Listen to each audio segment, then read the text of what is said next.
तो स्टूडेंट्स ये रही हमारी प्रॉब्लम नंबर 6.75 जिसमें वो कह रहे हैं find the value of L की वैल्यू फाइंड आउट कीजिए so that the value of L T will be 2 millihenry. यानी कि हमें टोटल इंडक्टेंस इस दफ़ा पहले ही पता है लेकिन ये नहीं पता कि इस इंडक्टर की क्या वैल्यू है। यानी वो कहना चाह रहा है कि एल की कोई ऐसी वैल्यू सेट करें जिससे एल टी 2 मिली हेनरी निकले। ठीक है, तो यानी यहाँ पे सीन कुछ उल्टा ही है। आंसर हमें पहले ही पता है, वेरिएबल यानी कि जिसके थ्रू आना है उसका नहीं पता, तो ये वेरिएबल ही हम लेके चलेंगे, अभी आपको समझ आ जाएगा। तो देखें सबसे पहले नंबर पे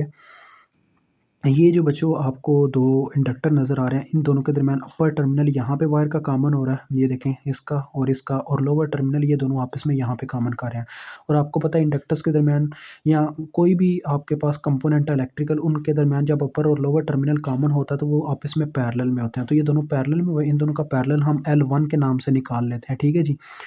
L1 इज़ इक्वल टू, अब पैरेलल हम इनका मतलब कि मल्टीप्लिकेशन वगैरह स्टार्ट नहीं कर देंगे, बस लिख के रख लेंगे क्योंकि ये बाद में भी मज़ीद फिर हमें तंग करेगा अगर हमने इसको सॉल्व करना स्टार्ट कर दिया तो।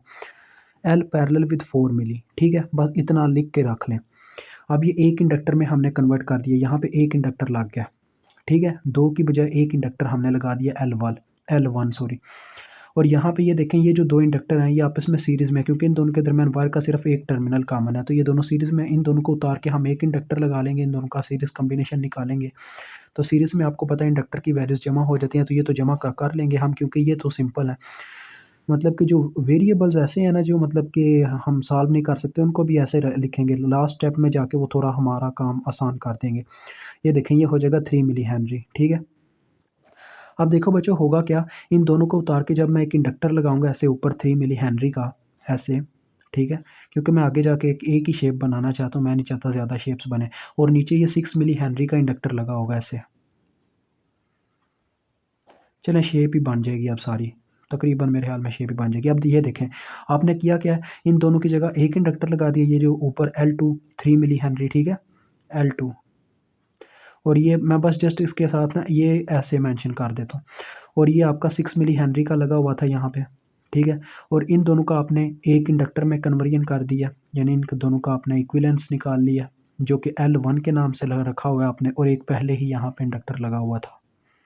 ये सारा आपके सामने निचोड़ निकल के आ गया आपके सर्किट का, ठीक है, L। अब ये देखें ये जो दो इंडक्टर हैं ये आपस में पैरेलल में हैं, उसकी रीज़न ये देखें ज़रा, इन दोनों के दरमियान वायर का एक टर्मिनल यहाँ पे कॉमन हो रहा है ऐसे, और दूसरा वायर का टर्मिनल यहाँ पे ऐसे कॉमन हो रहा है, तो ये दोनों आपस में पैरेलल में हुए, इन दोनों का पैरेलल निकाल लेते हैं L3 के नाम से। तो पैरेलल में आपको पता है ऊपर वैल्यूज़ की मल्टीप्लिकेशन हो जाएगी, नीचे सम हो जाएगा इंडक्टर के केस में, तो ऊपर 18 नीचे 9 यानी कि 2 मिली हेनरी आ जाएगा। अब फाइनली आपका जो लास्ट सर्किट बनेगा वो कुछ ऐसा बनेगा, लास्ट तो नहीं शायद हो सकता है, एक आधा आपको और बना के मुझे दिखाना पड़े क्योंकि कंसेप्ट देना है तो फिर कंसेप्ट के लिए कुछ मार तो खानी पड़ेगी मुझे सर्किट्स बनाने की। आगे ये 6 मिली हेनरी का जो इंडक्टर था वो अब कन्वर्ट हो चुका है L3 की फॉर्म में, यानी कि हमने इक्विवेलेंस निकाला, अभी 2 मिली हेनरी रह गया, और ये एक आपका इंडक्टर L1 लगा हुआ है। अब ये क्या है जी, हमारे पास अपना सॉरी ये L है, और ये अपना L1 है, L1 which is equal to, आपको पता ही है क्या है, L पैरेलल विद 4 मिली, ये है, और ये LT हमने वैल्यू पता ही है हमें 2 मिली हेनरी है, यहाँ पे मेंशन है। अब देखें इन दो इंडक्टर्स के दरमियान बच्चों देखो सीरीज़ कम्बिनेशन है, वायर का सिर्फ एक टर्मिनल कॉमन है, तो सीरीज़ कम्बिनेशन के अकॉर्डिंग L4 जब मैं निकालूंगा तो क्या होगा, दोनों की वैल्यूज़ जमा हो जाएंगी, यानी ये हो जाएगा 2 milli plus this value L parallel with 4 milli, ये ऐसे आ जाएगा, ठीक है, ये आ गया। अब देखें इसके बाद फिर यानी कि कंडीशन कुछ ऐसे आ जाएगी, लास्ट सर्किट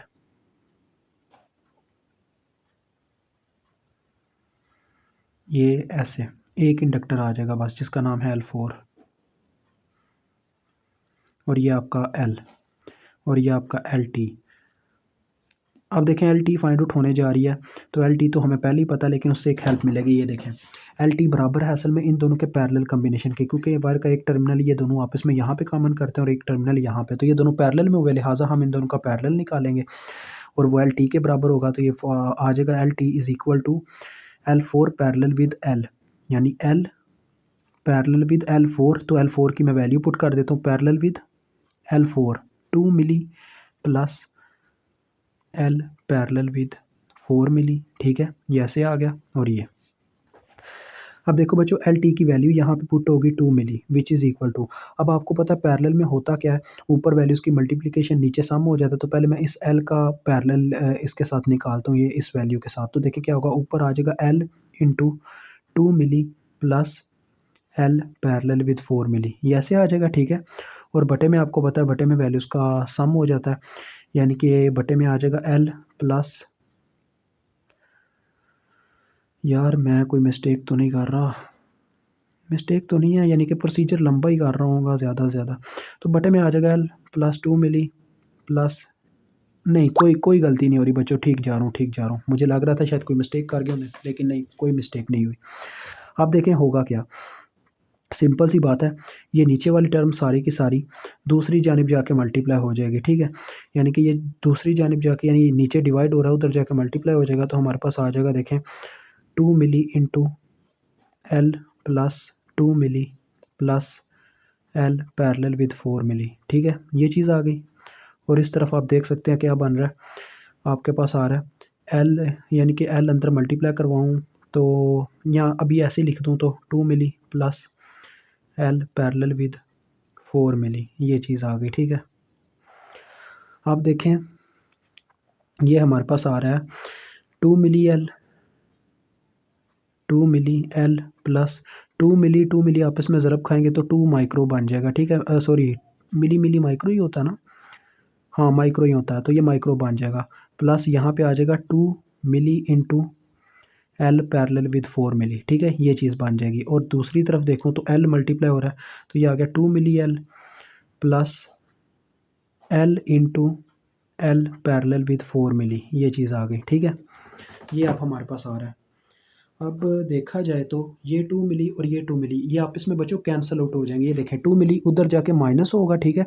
अदरवाइज़ अगर दोनों साइड पे इक्वेशन में सेम नंबर सेम अगर साइन के साथ होना तो वो कट आउट हो जाता होता है, तो ये कट आउट हो जाएगा, अदरवाइज़ आप ऐसे भी चेक कर सकते हो, ये देखो 2 मिली एल अगर इधर ही रहता और ये 2 मिली एल उधर जाता तो माइनस 2 मिली एल होता, तो ये कैंसिल आउट हो जाते, तो सीधी सी बात है यार, ज़्यादा क्या समझाना मैंने इससे। तो अब ये जो ये एल पैरेलल विद 4m वाले हैं ना, ये आप इकट्ठे कर लें, ये देखें मैं क्या करता हूँ इसको उठा के दूसरी जानिब ले जाता हूँ, तो मेरे पास ये आ जाएगा, ये देखें L into L parallel with 4 milli, ये इधर ही था ना इधर, ये उठ के उधर गया तो हो गया -2 मिली एल पैरेलल विद 4 मिली, देखें मैं क्या फ़ायदा उठाना चाह रहा हूँ यहाँ पे भी आपको समझ आ जाएगी।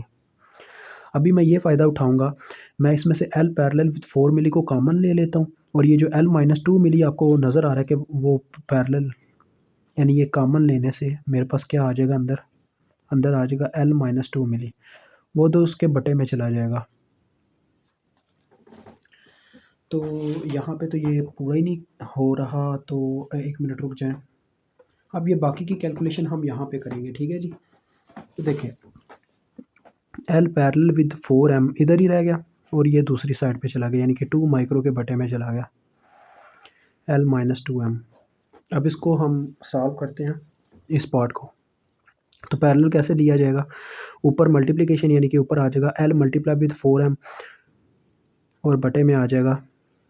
L plus 4m। अब यार ये जो कहानी है ना, ये मिली वाली, ये मैं ज़रा कट आउट करना चाहता हूँ, कैसे, ये देखें मैं दोनों साइड पे 4 मिली से डिवाइड कर देता हूँ, ठीक है, यानी इस साइड पे भी मैंने 4 मिली से डिवाइड कर दिया और इस साइड पे भी मैंने 4 मिली से डिवाइड कर दिया, उसकी एक रीज़न है ताकि ये माइक्रो फिर से मिली में जा सके, और यहाँ से ये डायरेक्ट ही कैंसिल आउट हो जाएगा ऐसे, ठीक है। अब देखें ये मिली ने इसको कर दिया माइक्रो को फिर से मिली, ठीक है, और ये 2 एक बार 2 2 बार 4 हो गया, अब ये दो क्रॉस मल्टीप्लिकेशन कर लें, ये ऐसे मल्टीप्लाई हो जाएगा और ये ऐसे मल्टीप्लाई हो जाएगा, ठीक है, समझ रहे हो ना मेरी बात को। तो ये था क्या, हमारे पास ऊपर सिर्फ मिली रह गया हुआ है, मिली मल्टीप्लाई होना है, तो ये इधर जाके मल्टीप्लाई होने लगा है, देखें एल ये 2 है, 2l इंटू आ जाएगा एल -2 मिली, और इस तरफ हमारे पास रह चुका हुआ है, अगर आपको समझ नहीं आ रही तो गौर करें, ये 2 कट चुका हुआ है, माइक्रो की जगह सिर्फ मिली रह गया हुआ है, यहाँ पे सिर्फ मिली है, तो मिली के साथ जाके ये l+4 मिली मल्टीप्लाई होने लगा, ये चीज़ बन रही है। आप इसको सॉल्व कर सकते हैं, आप देखें ये आ जाएगा 2l² minus 2 2s are 4ml और इस तरफ सिर्फ ml और एक तरफ 4 माइक्रो, फिर से माइक्रो में कहानी तो चली गई है यार, पता नहीं क्या चक्कर है। 2l²। और ये देखो ये ml जब इस साइड पे आएगा बच्चों तो ये -5 ml बन जाएगा, यानी कि वो भी माइनस में चला जाएगा ना इस वजह से। और ये भी इधर आके -4 म्यू बन जाएगा माइक्रो, यानी विच इज़ इक्वल टू 0। अब आप एक ही काम कर सकते हो यार, कहानी तो काफ़ी ऊपर नीचे हो गई है। अब एक ही काम हो सकता है, इसके ऊपर क्वाड्रेटिक फार्मूला लगा दो, ठीक है। क्वाड्रेटिक फार्मूला, अब a की वैल्यू यहाँ पे मेरे पास 2 है, b की वैल्यू मेरे पास यहाँ पे -5 मिली है, और c की वैल्यू मेरे पास यहाँ पे -4 माइक्रो है। अगर अब मैं यहाँ पे आपको अप्लाई करके दिखाता हूँ, जैसे वहाँ पे x होता है, यहाँ पे l है हमारे पास असल वेरिएबल। तो l इज़ इक्वल टू, आपको पता है फार्मूला क्या होगा, -b plus -√b² -4ac divided by 2a, ये फार्मूला होता है क्वाड्रेटिक। तो ये लगाया जाएगा, देखिए -b माइनस इंटू -5 मिली प्लस -√-5 मिली का देखो बच्चों सिंपल सी बात है, -5 मिली का जब मैं स्केयर लूँगा तो क्या आ जाएगा, 5 का स्केयर 25 आ जाएगा, और माइनस का स्केयर प्लस हो जाएगा, और मिली का स्केयर जो होता है ना वो माइक्रो हो जाएगा, यानी मिली से ज़रब खा के माइक्रो बना देगा। और इनकी बात करूँ तो -4 × 2 × -4 माइक्रो। अब देखते हैं ये क्या करता है यार ओवरऑल। और बटे में हमारे पास है 2 × a की वैल्यू जो कि 2 है। अब ये देखें l इज़ इक्वल टू, ये प्लस हो गया, 5 मिली रह गया, और अंदर का पूरा कैलकुलेशन मैं कैलकुलेटर पे निकाल के बताता हूँ कितना आता है। अंडर रूट, ये मैट्रिक्स फॉर्म में मेरा कैलकुलेटर है इस वक्त जी, तो मैं इसको क्लियर करके रीसेट ऑल कर लूँ। अब अच्छा जी, अंडर रूट है, और फिर 25 माइक्रो है, वो भी माइक्रो में ही है तो कोई मसला नहीं है हमें। और ये कि प्लस हो जाएगा, ये देखें 4 2 बार 8, 8 4 बार 32 होता है, तो ये 32 बन रहा है, प्लस 32 7.5 ये आ जाएगा बच्चों, देखो इसमें से निकल के 7.5 मिली। माइक्रो का फिर से अंडर रूट मिली ही होता है, ठीक है, और बटे में 4 बन रहा है। अब एल की दो यहाँ पे वैल्यूज़ निकल के आ रही है, एक दफ़ा ये प्लस में आएगा, यानी एक दफ़ा प्लस इस्तेमाल होगा ऐसे, और एक दफ़ा माइनस इस्तेमाल होगा, यानी एक दफ़ा ये आएगा 5 मिली माइनस 7.5 मिली डिवाइडेड बाय 4। अब ये देखो बच्चों, ये जो साइड है ना, ये हमारे इंडक्टर की वैल्यू माइनस में ला रही है। मैं आपको वैसे दोनों वैल्यूज़ निकाल के दिखाता हूँ। 7.5 + 5 डिवाइडेड बाय 4, तो ये आ रही है बच्चों हमारे पास 3.1 मिली हेनरी, ठीक है। और उस साइड की बात करूँ तो वो आ रहा है 5 - 7.5 डिवाइडेड बाय 4, ये हमारे पास आ रहा है जी -0.625 milli henry, which is not possible because inductor हमेशा पॉजिटिव वैल्यू देगा, इंडक्टर की वैल्यू होती ही पॉजिटिव है। तो डैट्स वाज करेक्ट आंसर। तो आप ऐसे मेंशन आउट करके अपना क्वेश्चन दी एंड कर देंगे, ठीक है जी। खुदा हाफिज़।